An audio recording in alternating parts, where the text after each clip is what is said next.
નમસ્કાર, તમે જોઈ રહ્યા છો મંતવ્ય ન્યૂઝ અને મારો અવાજ સાથે હું આપની સાથે મહેન્દ્ર. તો ગુજરાત વિકાસની સાથે હવે સુરક્ષાના મોરચે પણ આ દેશ માટે એક નવો બેન્ચમાર્ક સ્થાપિત કરી રહ્યો છે. એનસીઆરબીના રાષ્ટ્રીય સરેરાશની સરખામણીએ રાજ્યમાં ગુનાખોરીનો ગ્રાફ નોંધપાત્ર રીતે નીચો રહ્યો છે, જે કાયદો અને વ્યવસ્થાની મજબૂત સ્થિતિ દર્શાવે છે. ત્યારે ખાસ કરીને મહિલા અને બાળ સુરક્ષાના મામલે ગુજરાત આજે દેશભરમાં અગ્રેસર બન્યું છે. સુરક્ષિત વાતાવરણ અને આધુનિક પોલીસિંગના કારણે નાગરિકોમાં સલામતીનો અહેસાસ વધ્યો છે.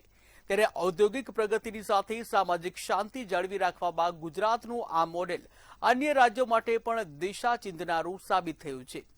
આ આંકડા માત્ર સરકારી દાવો નથી, પરંતુ વાસ્તવિકતા છે. આજે આ જ મુદ્દે લોકોના મંતવ્યો જાણવા છે અને શરૂઆત કરવી છે અમદાવાદથી. તો આવો જોઈએ અમદાવાદની જનતાના મંતવ્યો શું છે. એનસીઆરબીના આંકડાઓ દર વર્ષે આવતા હોય છે અને દર વર્ષે આંકડા જે છે તેમાં મહિલા ઉપરના અત્યાચારોના આંકડા છે તેમાં ઉત્તરોત્તર વધારો થઈ રહ્યો છે. પરંતુ સરકાર એવું કહી રહી છે કે આંકડા છે તે એટલા વધ્યા નથી જેટલા બતાવવામાં આવી રહ્યા છે. અમદાવાદવાસીઓ આ મામલે શું કહી રહ્યા છે મહિલાઓ પર અત્યાચારને લઈને આપણે જાણીએ. અચ્છા, એ જણાવશો કે મહિલાઓ પર જે અત્યાચારની વાત છે, આંકડાઓ દિવસે ને દિવસે વધતા રહે, એક ચિંતાનો વિષય છે. ખરેખર વિષય તો ચિંતાનો જ છે, પણ આ ગવર્મેન્ટ જે છે એમના કાબૂની અંદર જે મીડિયા અને જે પેપર ન્યૂઝપેપર એ બધા કાબૂમાં હોવાને કારણે ખોટા આંકડા જાહેર થાય છે અને જે ખોટા આંકડા જાહેર થાય છે દરેક જગ્યાએ એના એ જ આંકડાઓ કોટ થાય છે. તેના કારણે પબ્લિક માનસમાં પણ એ જ છે કે મહિલાઓ ઉપર અત્યાચાર બહુ ઓછો થઈ રહ્યો છે, પણ હકીકતે જુદું છે. તો મહિલાઓ ઉપર રોજે રોજ બળાત્કારના પણ એટલા જ કેસો થાય છે અને મારઝૂડના પણ એટલા જ કેસો થાય છે. ઘરેલું હિંસા પણ એટલી જ થાય છે. આપણે શું કહેવાય, ગુનાઓ પણ વધારે થાય છે અને પંખે પણ ઘણી મહિલાઓ લટકી જાય છે. પણ આ જે આંકડાઓ જે સરકાર જાહેર કરી રહી છે એ ઘણા જ ઓછા છે. એટલે સરકારને મારે એટલી વિનંતી છે કે જે સાચું હોય તે પબ્લિકને જાણ સારું જાહેર કરવું જોઈએ. તમે શું માનો છો કે જે પ્રમાણે આંકડાઓ જે દેખાઈ રહ્યા છે, ઘણા બધા ગુનાઓમાં રજીસ્ટર પણ નહીં થતા, એફઆઈઆર પણ નહીં થતી હોય, એવા પણ ગુનાઓ છે? ઘણા એવા બનાવ બને છે કે જે ન્યૂઝપેપરમાં આવતા નથી અને કદાચ આવે તો બતાવવામાં પણ નથી આવતા, કારણ કે સરકારનું એટલું બધું દબાણ હોય છે ન્યૂઝ ચેનલો ઉપર બી. મહિલાઓ પર તો ખરેખર અત્યાચાર ખૂબ વધી ગયા છે. જાહેર સ્થળો ઉપર પણ છેડખાની થતી હોય છે. ઘણી મહિલાઓ તો શું કહેવાય કે પોતાનો રૂટ બદલી લેતી હોય છે, છેડખાની થતી હોય. અને પોલીસ સ્ટેશનમાં જાય તો પોલીસવાળા પણ વ્યવસ્થિત જવાબ નથી આપતા. આથી મહિલાઓ ખરેખર આ ગુજરાતની અંદર તો ખૂબ જ પરેશાન છે. જો સરકાર આની ઉપર કોઈ ધ્યાન દોરે અને સખત થાય તો મહિલાઓ સલામત બહાર નીકળી આવી જઈ શકે. તમને લાગે છે કે ગુજરાતની અંદર જે ક્રાઇમ રેટ છે તે ઓછો છે બીજા રાજ્યો કરતાં? ક્રાઇમ રેટ જોવા જઈએ તો ગુજરાત રાજ્યની અંદર ખૂબ જ ઊંચો છે. કેમ કે ક્રાઇમ રેટને કાબૂ કરવા માટે જે સરકાર છે, સરકારના ખાસ કરીને પોલીસની અંદર જે અમુક અધિકારીઓ છે તેમની થોડી ધાક છે, પણ ધાક બી એવી હોવી જોઈએ કે ભાઈ સ્વતંત્ર રાજ્યમાં હોવી જોઈએ. આ તો અમુક એવા વિસ્તારો છે જ્યાં આગળ જ છે. બીજું કે જે આરોપીઓ છે, જે આરોપીઓનો તો પોલીસનો ડર જ નથી એવું મને લાગે છે. કારણ કે આપ જોઈ રહ્યા છો, અખબાર સવારે ઉઠાઈને વાંચીએ કે આપણે ટીવી ચેનલ ચાલુ કરીએ તો કંઈ ના કંઈ આપણને એક સમાચાર તો છેડતીના કે રેપના કે ભાઈ આત્મહત્યાના બની જાય છે. કે એના પ્રત્યે ખ્યાલ આપણે અંદાજો લગાવી શકીએ કે મહિલાઓને કેટલા બધા માનસિક રીતે પીડાઈ રહ્યા છે. તમે એવું માનો છો કે આમાં થોડો ફેરફાર થવો જોઈએ? કારણ કે કાયદાઓ બને છે ફક્ત ચોપડા ઉપર જ રહી જતા હોય છે. કાયદા જે પણ બને છે એ ઓન પેપર ચોપડા ઉપર જ હોય છે. એનો કોઈ પણ જગ્યાએ છે ને 100% અમલ થતો નથી. તો કાયદા જે બને છે એનો સંપૂર્ણ અમલ થાય એ સરકારની જવાબદારી છે. સરકારે ધ્યાન દોરીને અમલ કરવો જોઈએ 100%. એક તરફ આપણે 33% અનામતની વાત કરીએ તો બીજી તરફ આ આંકડા પણ ચિંતાજનક છે. સંસદ સુધી મહિલાઓ પહોંચી છે, પરંતુ સડક ઉપર નીકળતાને ડર લાગતો હોય. સડક પર મહિલાઓ હજી પણ ડરે છે. એનું કારણ એ જ છે કે આ જે સરકાર છે એ સરકાર સદંતર બહુમતી લોકોની જ છે અને જે નબળા લોકો છે એના માટે આ સરકાર કંઈ પણ કરી રહી નથી. એટલે વધારે પડતા જે આંકડાઓ જે થાય છે, ગુનાઓ થાય છે, સુસાઇડ થાય છે, એ મધ્યમ વર્ગને તેની નીચેની જે છે વસ્તી એના થઈ રહ્યા છે. એટલે સરકારે સાચું જાહેરાત તો કરવી જ જોઈએ. એટલે કે ગુજરાતની અંદર આંકડો બીજા રાજ્યો કરતાં અલગ હોઈ શકે છે, પરંતુ મહિલાઓ પરના જે અત્યાચાર છે તેનો આંકડો છે તે દિવસે ને દિવસે વધી રહ્યો છે, ચિંતાનો વિષય છે. ત્યારે આ મામલે સરકાર અને જે તંત્ર છે કડક હાથે કાર્યવાહી કરે તેવી લોકોની માંગ છે. કેમેરામેન ધ્રુવ પડિયાર સાથે મીર દુધરેજા, મંતવ્ય ન્યૂઝ, અમદાવાદ. ત્યારે આજ મુદ્દે સુરતની જનતાના મંતવ્ય શું છે આવો જોઈએ. દેશમાં જે હિસાબે ગુનાખોરી ચાલુ છે, ખાસ કરી વાત કરીએ ગુજરાતમાં, ને ગુજરાતમાં જે સુરત શહેર છે એમાં જે હિસાબે ગુનાખોરી વધી ગયું છે તે લઈને આપણી જોડે વાત કરીએ. જે એડવોકેટ છે, જે રાષ્ટ્રીયમાં જે ખરેખર જે ગુના છે એ લઈને તમારે શું કહેવું છે અને શું માનો છો? હમણાંના રિપોર્ટ પ્રમાણે ભારત દેશની અંદર જે ગુનાખોરીના ક્રમાંક પ્રમાણે સિટીને ક્રમાંક આપવામાં આવ્યા છે એમાં સુરતનો બીજો નંબર આવ્યો છે. અને આજે સુરતની દશા તમે જોઈ શકો છો કે છેલ્લા 15 દિવસની અંદર 10 કે તેથી વધારે મર્ડર થયા છે. અને જે મર્ડર થયા છે એ ધોળા દિવસે થયા છે. એવું નથી કે રાત્રિના સમય દરમિયાન આવારા તત્વો કોઈ જગ્યા પર બેસતા હોય ને મર્ડરો થતા હોય. ધોળા દિવસે મર્ડરો થયેલા છે. છેલ્લા 10 જે મર્ડર થયા એમાં 4 થી 5 તો દિવસ દરમિયાન થયેલા છે. અને રહી વાત બીજી કે શરીર સંબંધી ગુના સિવાય દારૂબંધી છે, ડ્રગ્સ છે, એના બી કેસો એટલા બધા હદે છે કે એનો જેના લીધે આપણો બીજો નંબર સુરતનો આવ્યો છે. અને સરકાર દ્વારા એવું કહેવામાં આવી રહ્યું છે કે એકદમ કડક પગલાં લેશું. ગૃહમંત્રી દ્વારા કહેવામાં આવે ચમરબંધીઓને અમે છોડીશું નહીં, પરંતુ એવું દેખાઈ નથી રહ્યું ગ્રાઉન્ડ પર કે એમનાથી કોઈ કંટ્રોલ થતું હોય. અને જે હિસાબે સુરત સિટીની અંદર છેલ્લા 1 વર્ષ દરમિયાન ગુનાખોરીનું પ્રમાણ જે વધ્યું છે એ જોઈને સ્પષ્ટપણે કહી શકીએ કે આ સરકારના કંટ્રોલમાં નથી. ખાસ કરીને વાત કરીએ જે હિસાબે ગુનાહિત વધી રહ્યું છે સુરતમાં, એ બળ પ્રકારનું, જેમ કે સાયબર હોય, શારીરિક હોય, છેડતી હોય, નશાબંધીનો હોય કે મર્ડર હોય, એ લઈને શું કહેશો? જે હિસાબે સુરતમાં દિવસ પર દિવસ મર્ડર ને હત્યા બહુ એમ ગંભીર ગુનાઓ છે વધી રહ્યું છે.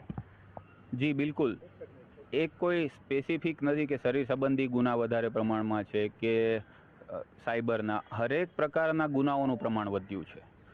અને સાયબર ક્રાઇમના ગુનાઓ જુઓ, શરીર સંબંધી ગુનાઓ જુઓ, એમડીના ગુનાઓ જુઓ, દારૂના ગુનાઓ જુઓ, હરેક વસ્તુ. આજે તમે આ કોર્ટ પરિસર પાસે ઊભા છો, આટલા નજીકના એરિયામાં દારૂ મળવો એ બહુ સામાન્ય વાત છે. તો સરકાર કઈ રીતે પોતાને ગુનાને કંટ્રોલ કરે છે કે પોતે એવા કેવા પ્રયાસો કરી રહ્યા છે કે જેનાથી આ આટલો બધો ક્રાઇમ વધી રહ્યો છે? આપણા સુરતના સીપી સાહેબ જોઈ લો તો એમને, અમે તો વકીલ છીએ, અમે તો રોજબરોજ જોઈએ છીએ, સામાન્ય પબ્લિક કદાચ ના જોઈ શકતી હોય, કે એવું અમે સુરતમાં નથી જોયું કે આજે કમિશનર સાહેબ ડ્રાઈવ પર નીકળ્યા હોય કે સ્પેસિફિક આ વિસ્તાર રેડ ઝોનમાં છે. લિંબાયત, ઉધના, પાંડેસરા, ડિંડોલી, આ એકદમ ક્રાઇમના એપી સેન્ટર છે સુરતની અંદર. તો એમાં સીપી સાહેબ ડ્રાઈવ લીધી હોય, પોતે આવ્યા હોય અને એવા કડાક બધા ગલ્લાઓ, લારીઓ પર સઘન ચેકિંગ થયું હોય કે એવા સોર્સિસથી અમુક અડ્ડાઓ છે દારૂના બહુ પ્રચલિત છે. ઘણીવાર છાપામાં આવે છે ફલાણા બુટલેગરનો આ આતંક, આવું તેવું. તો એ બુટલેગરોને આટલો મોટો વ્યાપ ક્યાંથી મળ્યો? બીજા એડવોકેટ છે, એમની જોડે વાત કરું. આપનું શું નામ છે? ને જે હિસાબે સરે જે રાષ્ટ્રીયમાં જે ગુના છે એમાંથી ગુજરાતમાં ઓછું દેખાઈ રહ્યું છે, સુરતમાં ઓછું દેખાઈ રહ્યું છે, શું કહેશો? મારે તો એવું કહેવું છે, હું બલવંત સુરતી, એડવોકેટ, સુરત ડિસ્ટ્રિક્ટ કોર્ટમાં 15 વર્ષથી પ્રેક્ટિસ ધરાવું છું. હવે એકચ્યુઅલી હાલમાં તો છે ને નાયબ મુખ્યમંત્રી આપણા સુરતના આજે વડા છે તે, પ્લસ મેમ્બર ઓફ પાર્લામેન્ટ આપણા CR પાટીલ સાહેબ, એ બી જો અહીંયા હબ હોય એમનું અહીંયા, તો એમણે થોડી પોલીસોમાં ને એમાં થોડી લાવવી જોઈએ કે ભાઈ આટલા ગુનાખોરીનો વ્યાપ વધવાનું કારણ શું? અત્યાર સુધી તો કોઈ એવું હતું નહીં કે ભાઈ ચાલો અહીંયા નાયબ મુખ્યમંત્રી અહીંયાના હતા ને નહીં હતા ને. પહેલાં એટલો બધો કોઈ એ નહીં હતો કે આટલો ક્રાઇમનો વ્યાપ નહીં હતો. આજે છેલ્લા 15 દિવસમાં જો આ 9 થી 10 મર્ડર થતા હોય ધોળા દિવસે, તો પછી એના માટે બી કોઈ જાગૃતતા તો લાવવી જરૂરી છે. એટલે હાલમાં પરિસ્થિતિ એવી થઈ છે કે વ્યાપ કોઈ ગઈતો નથી કે કોઈ સુધારો નથી આવ્યો, તો એના ડબલ આજે મર્ડરોને થઈ રહ્યા છે. એટલે વ્યાપ વધ્યો છે, જે બી એવી રીતે ક્રિમિનલ વ્યાપ વધ્યો છે સાહેબ. ખાસ કરીને વાત કરીએ અલગ અલગ પ્રકારના ગુના, જેમ કે સાયબર ફ્રોડ હોય કે પછી શારીરિક સંબંધ હોય, છેડતી હોય, મારામારી હોય, નશા પદાર્થને હોય ને મર્ડર જેવી ઘટના છે, ગંભીર ઘટનાઓ છે, એ દિવસ દિવસ વધી રહ્યું છે. શું લાગે છે આમાં કેવી રીતે થશે ને કેમ કંટ્રોલ નથી? કંટ્રોલમાં તો શું કહેવું, હવે ઉપરના અધિકારીઓને એમણે ધ્યાન આપવાનું રહે છે એમાં, કે જે નશાની બાબતો છે તો પહેલાં એવી કોઈ બાબતો નહીં હતી કે આ એમડી કે આવા કોઈ ડ્રગ્સનું કોઈ નામે નહીં જાણતા હતા કોઈ, કે આ મેફેઝોન ડ્રગ્સ છે ને આ એમડી ડ્રગ્સ છે ને. આજે તમે જોવો છો તો સ્કૂલોમાંથી ને તમને આજુબાજુના વિસ્તારોમાં બી આ એના સેમ્પલો મળી રહી. તે પ્લસ કેટલાક પોલીસ સ્ટેશનોમાં આજે એમડી ડ્રગ્સ ને આ બધાના ઘણા કેસો વધ્યા છે. એનું વધવાનું કારણ શું? તે પ્લસ આ ડ્રગ્સ આવે ક્યાંથી છે એને પહેલાં તમે રોક લગાવો એમાં. તે પ્લસ બીજી વાત એ કે આજે પોક્સોના અલગ બેચ આપવી પડે છે અમારા કોર્ટમાં, અલગ અલગ જજીસોની અલગ અલગ બેચો બનાવવી પડે છે. એનું કારણ એ છે કે આજે આ કેસો વધ્યા છે એટલા માટે એ બેચો આપવી પડે. તો આ બી એક મુખ્ય કારણ છે કે ભાઈ આ નાના બચ્ચાઓ પરને આજે અલગ શારીરિક અડપલાઓ થાય છે ને એનું મુખ્ય કારણ શું એ બી શોધવાનું જરૂરી છે. યુવા સેવા યુવા વકીલ તરીકે તમે શું કહેશો, જે હિસાબે સુરતમાં કે રાજ્યમાં ગુનાઓ વધી રહ્યું છે, જે લોકો છે એને શું છે કે જે હિસાબે અલગ અલગ વિસ્તારમાં અલગ અલગ રીતે જે ગુનાઓ વધી રહ્યું છે, જેમ કે શારીરિક હોય, સાયબર ફ્રોડ હોય, છેડતી હોય, અલગ અલગ ગુનાઓ વધી રહ્યું છે. અચાનક જ મર્ડર વધ્યું છે, 15 દિવસમાં એટલા બધા મર્ડર થયા. તે જે ખરેખર જે રાષ્ટ્રીયમાં જે ગુના છે એમાં ઓછું છે કે વધારે છે? હું એડવોકેટ આદિલ પટેલ સુરત કોર્ટમાં પ્રેક્ટિસ કરું છું છેલ્લા 5 વર્ષથી. ગુનાખોરી વધી છે અને સુરતનો બીજો ક્રમાંક આવ્યો છે. ગુના વધવાનું મુખ્ય કારણ સાહેબ નશાનું કારણ છે, કેમ કે નશાનું પ્રમાણ સાહેબ વધતું જતું છે. નાર્કોટિક્સના ગુના એટલે કે એમડી છે, ગાંજો છે, દારૂ, બીજા દારૂના ગુનાઓ છે સાહેબ. એટલે જે છેલ્લા 10 વર્ષમાં સાહેબ જે ગુના વધ્યા છે, અને સાહેબ હાલ 10 દિવસ કે 15 દિવસમાં 10 મર્ડરો થયા છે અને થોડા દિવસે મર્ડરો થયા છે. જે આરોપીઓ છે સાહેબ તે નશાની હાલતમાં હોય છે અને આવા કૃત્યો કરતા હોય છે સાહેબ. જે ગુનાહિત કૃત્યો થતા હોય છે એ નશાની હાલતમાં જ થતા હોય છે. નાર્કોટિક્સના ગુનાઓ સાહેબ, જ્યારે આરોપી નશો કરે છે સાહેબ ત્યારે એમની શરીરની પરિસ્થિતિ કાબૂમાં હોતી નથી. તો આ યુવાનોમાં આટલી હદે નશો વધતો કેવી રીતે ગયો ને આટલું બધું નશાનું પ્રમાણ કેવી રીતે વધી ગયું? રોજ એક ગાંજાનો કેસ સુરત શહેરમાં કોઈ બી પોલીસ સ્ટેશનમાં નોંધાવે છે, 200 ગ્રામ 500 ગ્રામ. તો આટલી મોટા જથ્થામાં નશો અને નશાના પદાર્થો ક્યાંથી આવે છે? તો એના ઉપર રોક લગાવવાની જરૂર છે. શાળાઓમાં, કોલેજોમાં, સ્કૂલોમાં નશા મુક્તિ માટે અભિયાનો ચલાવવાની જરૂર છે. રાત્રે 10-11 વાગે પાનના ગલ્લાઓ બંધ કરવાથી કોઈ ગુનાહિત કૃત્ય અટકી જાય. આ સાહેબ ખાલી બોલવાની વાત છે સાહેબ, બાકી રાત્રે કોઈ 10-11 વાગે પાનના ગલ્લાઓ બંધ કરવાથી કંઈ આવું ગુના અટકી જશે નહીં. જે બી મર્ડરો થયા છે તે થોડા દિવસે થયા છે. એટલે સમાજ કલ્યાણના કામો કરવા જોઈએ, સમાજમાં પ્રોગ્રામો કરવા જોઈએ અને યુવાઓ નશા તરફ નહીં દોડાય તે જોવું જોઈએ.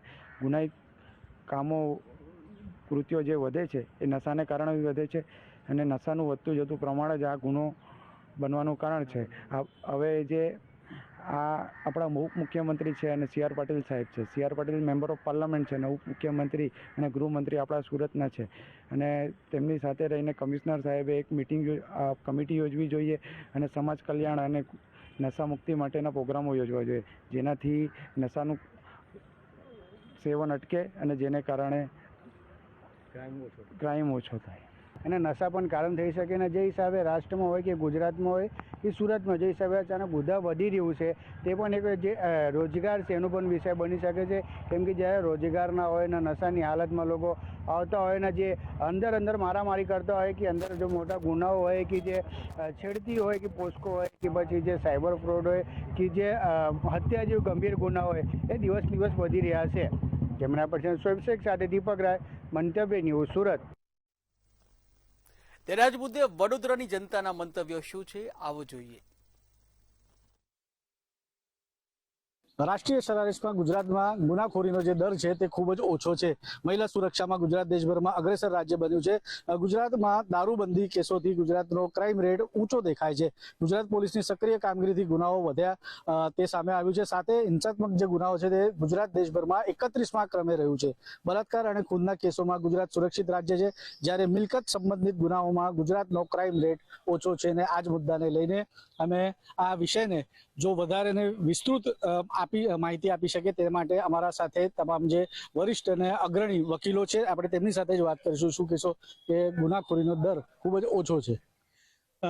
ગુનાખોરીનો દર આપણે સમગ્ર ભારત દેશમાં જોવા જઈએ તો ગુજરાત રાજ્યમાં ઓછો છે, પણ એનો મતલબ એ નથી કે ગુનાખોરી નથી. ગુનાખોરી છે તો ખરી, પણ એ ગુનાખોરી હજુ પણ નહિવત ઓછી થઈ જાય, એકદમ ઓછી થઈ જાય એવા પ્રયત્ન જે ગુજરાત સરકાર છે અને વડોદરા જે ગુજરાતની પોલીસ છે એને કરવા જોઈએ.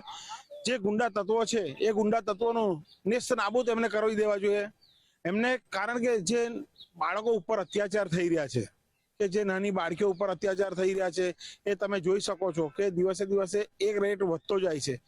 જેથી કરીને જે ગુજરાતની પોલીસ છે એમને જે તાલુકા લેવલે જે આ ક્રાઇમ રેટ વધે છે, તો એ તાલુકા લેવલે એમને સક્રિય થવાની જરૂર છે. અને એમાં જે પ્રોસિક્યુશન તરફે સખતમાં સખત સજા થાય એવા પ્રયત્નો પણ ગુજરાત સરકારે કરવા જોઈએ. કારણ કે એમને જે ટ્રેનિંગ આપવાની હોય છે, જે પ્રોસિક્યુશન તરફે વકીલ હોય કાં તો જે પોલીસો હોય, એમને ટ્રેનિંગ આપવાની કે કેસ કઈ રીતે વધુ મજબૂત બને અને ગુનાખોરી અટકે. જો કેસ વધુ મજબૂત બનશે, સજાઓ થશે, તો ગુનાખોરીનું પ્રમાણ અટકશે. નહીં તો ગુના કરશે અને આરોપીઓ છૂટી જશે તો એમાં ગુનાખોરીનું પ્રમાણ ક્યારેય અટકે નહીં. કે ગુનાખોરીનો પ્રમાણ અટકે નહીં તેવી રીતની વાત છે, પણ ખાસ કરીને વાત કરીએ તો ગુનાખોરીની આપણે વાત કરતા હોઈએ. ઘણી જગ્યાએ એવું પણ જોવા મળે છે, આક્ષેપો પણ એવા ઉઠે છે કે પોલીસ FIR દાખલ નહીં કરતી, જેથી ગુનાખોરી એટલે ક્રાઇમનો જે રેટ છે તે ઓછો જોવા મળે. આપનું શું મંતવ્ય?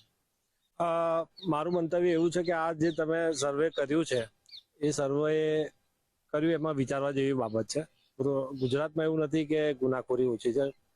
ઘણી બધી જગ્યાએ તમે જોયું હશે કે હાલ સુરતમાં પણ રેપની ઘટના આપણે સામે આવી હતી, અને રોજબરોજના એવી ઘટનાઓ થાય જ છે. એવી છે જ નથી કે ગુનાખોરી ઓછી છે. તમે જુઓ કે ગુજરાતમાં દારૂબંધી હોવા છતાં પણ આસાનીથી દારૂ મળી જાય છે. શું એ ક્રાઇમ રેટ નથી? આ તો એક ગુજરાત મોડલને એવી રીતે બતાવે છે અને દેશના પબ્લિકને ઉલ્લુ બનાવવાની કોશિશ થઈ રહી છે, અમને એવું લાગે છે. પણ આવી રીતે છે જ નથી. ગુનાખોરી છે. હજુ એને ડામવા માટે સરકારે પૂરતા પ્રયત્નો હજુ પણ કરવા પડશે. ગુનાખોરી ડામવા માટે સરકારને પ્રયત્ન કરવા પડશે. હર્ષભાઈ શું કહેશો? કારણ કે ખાસ કરીને વાત કરીએ તો દારૂબંધી જે છે તે કેસોના કારણે જ ક્રાઇમ રેટ ઊંચો દેખાય છે, તેવી રીતે તારણ બહાર આવ્યું છે. તો હવે ગેરકાનૂની જે લોકો ગુના કરતા હોય ગેરકાનૂની રીતે દારૂ ના કે આ, તો એની માટે સરકાર ખૂબ જ સક્રિય રીતે કામ કરી રહી છે. એટલે વર્તમાન સરકાર હાલ તમે જો કે એવું એક પણ ગુનેગારને છોડી નથી રહી. આવા ગુનેગાર જે ગુનાઓ આચરતા હોય અને જે હિસ્ટ્રી સીટરો હોય, જે લોકો વારંવાર આવા ગુના કરતા ટેવાયેલા, એ લોકોને પાસા જેવ્યા કાનૂનથી એમને જેલ ભેગા પણ કરવામાં આવે છે. તમે ક્રાઇમ રેટની વાત કરો તો ગુજરાતની પ્રજા વેપારી પ્રજા છે. અહીંયા આગળ સામાન્ય શાંતિ છે, જેના કારણે ગુનાખોરીનું પ્રમાણ પણ ઓછું છે. સાથે સરકાર એટલી એક્ટિવલી કામ કરી રહી છે કે જો ગુનો કોઈ આચરે છે તો તેને કડકમાં કડક સજા થાય તે માટેના તમામ પગલા ભરી રહી છે. પોલીસ તંત્ર પણ એકદમ એક્ટિવ છે. તમે અત્યારે જ ચોક્કસથી એટલે જોવા જઈએ જે પ્રમાણે ગુજરાતમાં જે ગુનાખોરી છે તેનો દર જે ઓછો જોવા મળ્યો, તેને લઈને જ જે વડોદરાના અગ્રણી વકીલો છે તેમને પોતાનું મંતવ્ય રજૂ કર્યું છે. કેમેરામેન કેતન શિંદે સાથે સત્યન નિવાસકર, મંતવ્યનું જોડે. ત્યારે આ જ મુદ્દે રાજકોટની જનતાના મંતવ્ય શું છે, આવો જોઈએ. ગુજરાતમાં ગુનાખોરી કેટલી વધી છે, ચોક્કસથી આ સવાલ સૌ કોઈને સતાવી રહ્યો છે. ત્યારે એક આંકડા પ્રમાણે કહી શકાય કે ગુનાખોરી ગુજરાતમાં વધી છે. આપણી સાથે રાજકોટથી એડવોકેટ્સ જોડાણા છે, એમની સાથે વાત કરીશું. તેઓ શું કહી રહ્યા છે. પિયુષભાઈ શાહ સિનિયર એડવોકેટ આપણી સાથે છે. સાહેબ, શું કહેશો? ખાસ તો ગુનાખોરીને લઈને એક અસમંજસતા છે. ગુજરાતમાં ગુનાખોરી કેટલી વધી છે અને કયા ગુના છે તે ખૂબ જ વધારે પ્રમાણમાં ગુજરાતમાં થાય છે? ગુજરાતમાં ગુનાખોરી વધી છે એનું કારણ કોઈ ક્રાઇમ ઓછું હતું પહેલાં એવું નથી. ગુજરાત સરકારે સ્પષ્ટ આદેશ કરેલ છે, કોઈ પણ પોલીસે કોઈ પણ અરજદાર ફરિયાદ આપે તો એ ફરિયાદનો ગુનો રજીસ્ટર લેવો.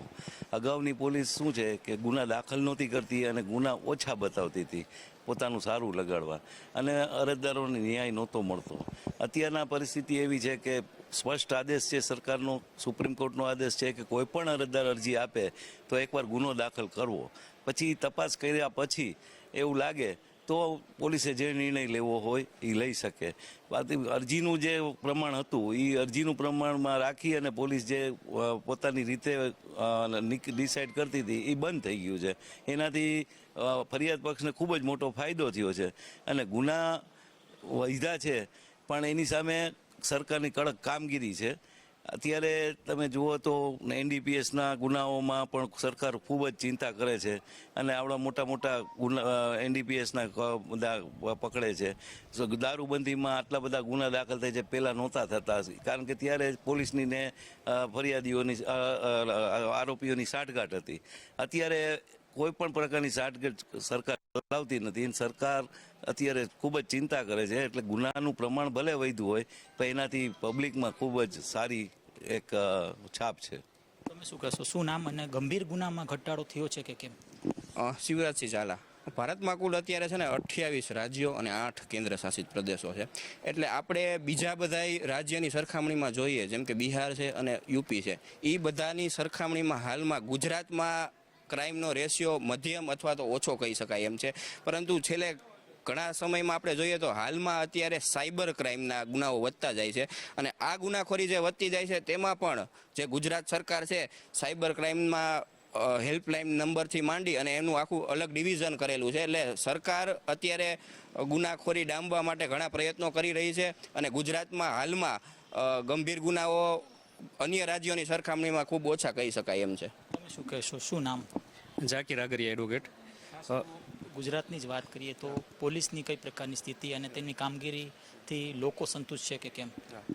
હાલમાં કેવું છે, પહેલાંના સમયમાં એવું હતું કે BNSS, અત્યારે જે BNSSનો કાયદો હાલનો છે એમાં 0 FIR ખાસ કરીને 173 મુજબ BNSSની 173 મુજબ 0 FIR દાખલ કરી શકાય. પહેલાં એવું નહોતું. અત્યારે કોઈ પણ અરજદાર જાય એટલે એને 0 FIRથી દાખલ કરી અને આગળ એની કાર્યવાહી કરી શકે. પહેલાં કેવું હતું કે ભાઈ FIR દાખલ કરવી ન કરવી એવું નહોતું. હવેના સ્ટેજ અત્યારે એવું છે, 0 FIR એક વખત દાખલ કરી અને ત્યારબાદ તેના ઉપર એક્શન લેવા કે ન લેવા એ જોવાનું રહેશે. પહેલાં એવું ન હતું. એટલે અત્યારે હાલમાં એમ રેટ થોડોક ઊંચો આવ્યો છે એમ, એના કારણે. તમે શું કહેશો, ખાસ તો ગુજરાતમાં મહિલાઓ સુરક્ષા ઉપર ક્યાંક ને ક્યાંક ધ્યાન કેન્દ્રિત કરવામાં આવે છે, પણ વાસ્તવમાં કેટલી સુરક્ષિત મહિલાઓ ગુજરાતમાં? ફિમેલ પ્રોટેક્શન કહીએ તો આમ તો છે ગુજરાતમાં compare to other states, but nowadays જે સિચ્યુએશન છે થોડીક ડિફરન્ટ છે કે ઘણી બધી આપણે કહીએ કે પ્રોટેક્શન મળે છે પણ કમ્પેર ટુ અધર જે કહીએ કન્ટ્રી એ એટલું નથી ગુજરાતમાં એમ. અને NDPSની વાત કરીએ તો જે સ્કૂલના અને કોલેજના જે બોયઝ છે એ વધારે NDPS નો કાયદો છે, ડ્રગ્સને એમાં વધારે ફસાય છે. એટલે પોલીસની કામગીરી સ્કૂલ, કોલેજ અને ત્યાં જે રેડ પાડવાની વધારે હોવી જોઈએ કે કઈ લોકો ડ્રગ્સનું સેવન કરે છે. અને મોટા ભાગે જે આપણે હોસ્ટેલ્સ કહીએ છીએ, બોયઝ હોસ્ટેલ્સ, ત્યાં વધારે તમને ગાંજો, ચરસ અને એ બધું વધારે જોવા મળે છે. એટલે મેઇન રેડ પોલીસને ત્યાં પાડવાની જરૂર છે કે જે યંગસ્ટર છે એમ એ વધારે પ્રોટેક્ટ થાય એમ. આના લીધે. શું નામ તમારું? गौरी. मैं खुद यूपी से हूँ, तो मुझे एज़ कम्पेयर टू गुजरात, अगर यूपी का हम देखें तो Gujarat is very comfortable for women and ladies too. तो मैंने खुद ये पर्सनली एक्सपीरियंस किया है इस चीज़ को कि क्राइम रेट अगर हम यूपी में या फिर बिहार में अदर स्टेट में देखें तो वहाँ से वुमेन्स के लिए या फिर औरतों के लिए बहुत सेफ है गुजरात. તમે શું કહેશો? મારું નામ મેઘાવી ગજ્જર, એડવોકેટ મેઘાવી ગજ્જર છું. પહેલાં એવું હતું કે કોઈ જ્યારે ગુનો થાય ત્યારે જે વિક્ટિમ હોય તે ઘણીવાર ખાસ કરીને મહિલાઓ પોતાની ઓળખ છતી થાય કે પોતાને સામાજિક છબીને નુકસાન થાય એ ડરે ઘણા લોકો ફરિયાદ આપવાનું ટાળતા હતા કે મને ન્યાય મળશે કે કેમ, એવી અસમંજસ હતી. હવે સરકારે ઘણા એવા સરસ કાયદાઓ લઈ આવ્યા છે કે વિક્ટિમની ઓળખ છતી થતી નથી અને તેને ન્યાય મળવા માટે ઘણી બધી સામાજિક સંસ્થાઓ, પોલીસ છે, કોર્ટ છે, બધા અમે લોકો ભરપૂર પ્રયાસ કરી રહ્યા છીએ. ઘણી બધી સામાજિક સંસ્થાઓ સામેથી આવી અને વિક્ટિમને ન્યાય મેળવવામાં મદદરૂપ થાય છે, જેથી હવે ઘણો સારો એક ઊભો થયો છે કે અમને અહીંયાથી ન્યાય મળશે. શું કહેશો? હું એડવોકેટ એસવી પટેલ. આમ જોઈએ તો ગુજરાતમાં ઘણું સારું છે કે છોકરીઓ પોતાની રીતના લાઈફસ્ટાઈલ જીવી શકે છે. કાયદાઓ એટલા કડક થઈ ગયા છે, રાજકોટની પોલીસ એટલી સારી થઈ ગઈ છે કે કોઈ પણ સ્ત્રી હોય, બાળક હોય કે કોઈ પણ હોય, પોતાને ન્યાય મેળવવા માટે તનતોડ મહેનત કરે છે. અને આવું રાજ્ય કરતાં આપણે ગુજરાતમાં ઘણું સારું છે. પણ હજી જે ક્રાઇમ થાય છે, જે લોકોને ક્રાઇમની બીક નથી કે ખોટું કરવું છે કરે છે, એમના માટે થોડુંક બીક જેવું થાય તો વધારે સારું છે કે લેડીઝને એક રીતના જીવી શકે, લાઈફસ્ટાઈલ ભણી શકે, આગળ વધી શકે. અને અમે એડવોકેટ તો છીએ, જેટલો ન્યાય મળવા માટે અમે છીએ એટલો ન્યાય અમે અપાવીએ છીએ અરજદારને. શું કહેશો?